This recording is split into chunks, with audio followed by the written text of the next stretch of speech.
Having a higher credit score will save you a lot of money and can open a lot of doors for you. You can save a lot on getting better rates, interest rates on your home loans, or when you want to lease a car or finance it.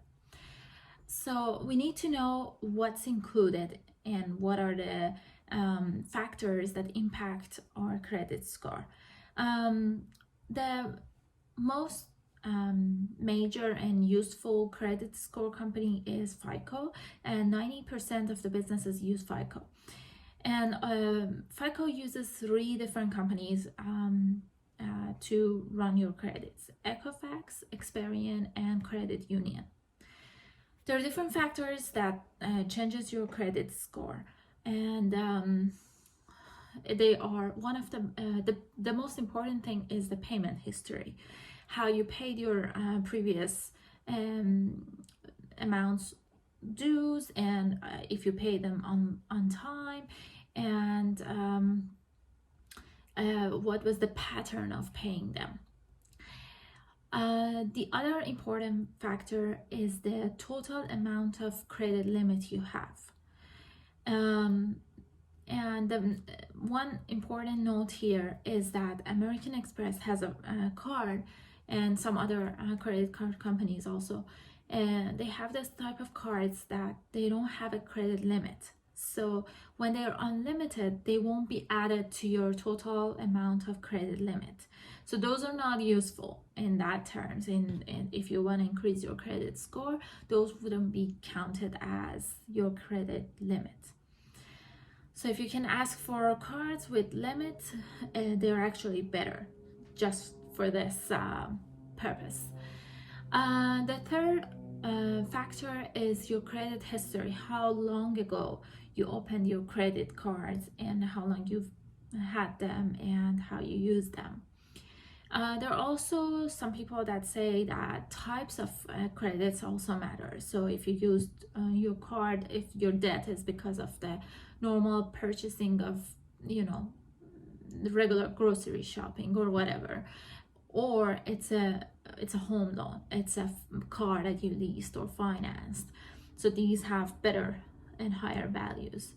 So if you want to know how to increase your credit score, you have to know the range, and you have to see how you can play around with these things I just mentioned. So the range is normally between 300 and 850.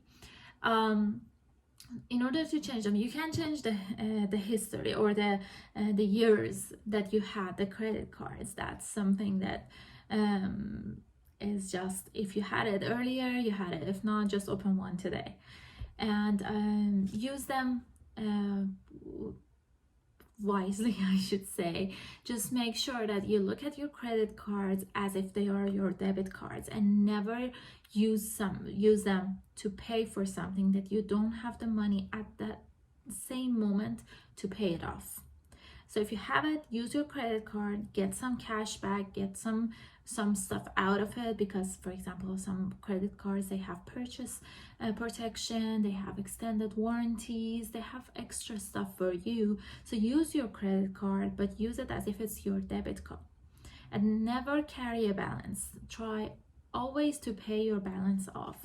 And if you ever miss that payment, make sure to, if you've been charged for late payment or interest or whatever, make sure to call them and ask for reimbursement, ask them for a credit, and they usually, I guess, forgive one time, late payment or missing a couple of days or whatever.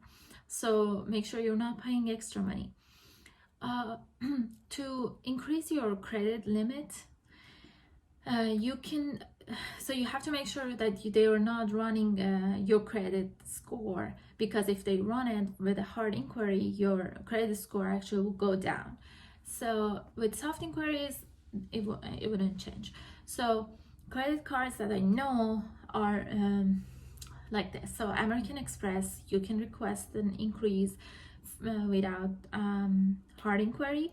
First time up to 25,000. I requested 24,000 the first time and got approved without any impact on my credit score. And then after that, it's always every 6 months you can request up to 5,000 increase. And I never use it. So if you get it, don't use it unless you need it for something that you know you can make money on. I can explain this later, but it's always related to how much money you can make or what is the rate of return. Capital One also increases your credit score without hard inquiry, but you cannot ask for a specific amount. They will give it to you however much they can, and that's also every 6 months. Chase runs your credit. Don't do that. Wells Fargo does the same thing. Don't do that. And worst of all, Bank of America, I called them and they said they won't, but they did. So it was on my credit score for 2 years. Now it's gone, which is fine, but anyways. I hope this was helpful. Let me know if you have any questions and I'll be happy to help, especially if you're paying interest or you pay any late fees, any type of fees. Please don't pay them. I mean, don't do something that you need to pay them. And if you're paying them, if you need help, let me know. I can help you, and I can try to find ways to manage your money and see how we can do something to minimize the interest that you're paying. I hope you find this video helpful. Bye.